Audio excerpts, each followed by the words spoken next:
Dr. Seuss says Gertrude McGruff. There was once a girl named Gertrude McFuzz, and she had the smallest plain tail ever was. One droopy droop feather, that's all she had. And oh, that one feather made Gertrude so sad. For there was another young bird that she knew, a young birdie named Lola Lee Loo. And instead of one feather behind, she had two. Poor Gertrude! Whenever she happened to spy Miss Lololiloo flying by in the sky, she got very jealous. She frowned and she pouted. Then one day she got awfully mad and she shouted, "This just isn't fair! I have one, she has two. I must have a tail just like Lololiloo." So she flew to her uncle, a doctor named Dake, whose office was high in a tree by the lake. And she cried, "Uncle Doctor, oh please do you know of some kind of pill that will make my tail grow?" "Tut, tut," said the doctor, "such talk. How absurd. Your tail is just right for your kind of a bird." Then Gertrude had tantrums. She raised such a din that finally her uncle, the doctor, gave in. And he told her just where she could find such a pill, on a pillberry vine on the top of the hill. "Oh, thank you," chirped Gertrude McFuzz, and she flew right straight to the hill where the pillberry grew.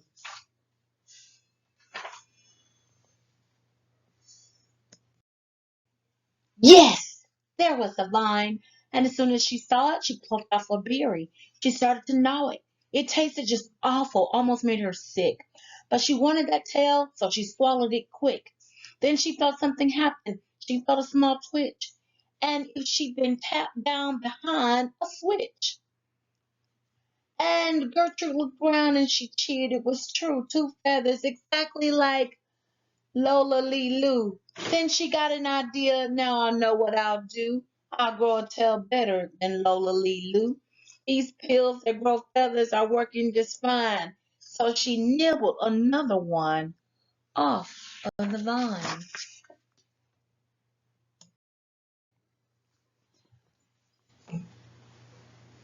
She felt a new twitch.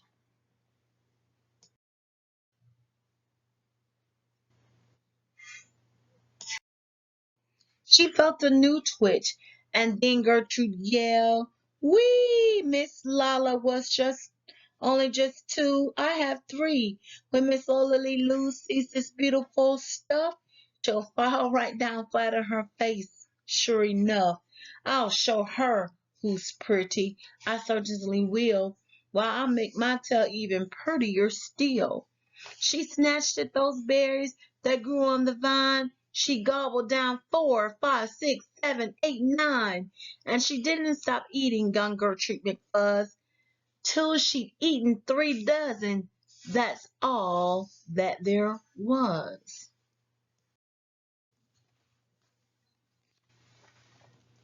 Then the feathers popped out with a zang, with a zing. They blossomed like flowers that bloomed in the spring. All fit for a queen, what a sight to behold! They sparkled like diamonds and gumdrops in gold, like silk, like spaghetti, like satin, like lace. They burst out like rockets all over the place. They waved in the air and they swished in the breeze, and some were as long as the branches of the trees. And still they kept growing. They popped and they popped until long about sundown, when finally they stopped. "And now," giggled Gertrude, "the next thing to do is to fly straight home and show Lola Lee Loo. And when Lola sees these, why her face will get red and she'll let out a scream and she'll fall right down dead." Now that's kind of mean to want someone to be so envious of you that they will fall down and die. Hmm. What character traits do you see that Gertrude McFuzz has? Yes, she is ungrateful. She is jealous. That's right. She'll do anything to have her way, which makes her selfish. That's good, guys. Then she spread out her wings to take off the ground, but with all those feathers, she weighed 90 pounds.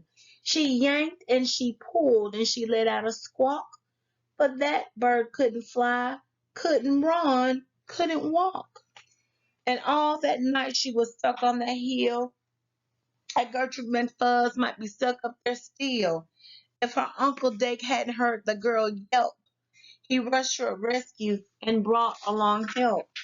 Boys and girls, we should learn from this. Miss Gertrude McFuzz, don't envy what someone else has. You never know why they have what they have. And you always should appreciate your purpose and what you could do.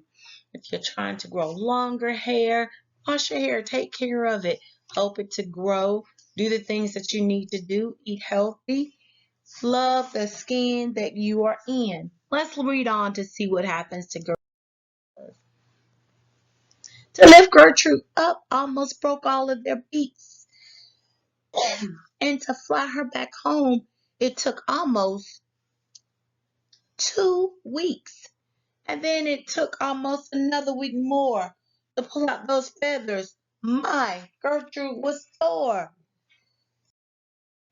And finally, when all the pulling was done, Gertrude behind her again had just one.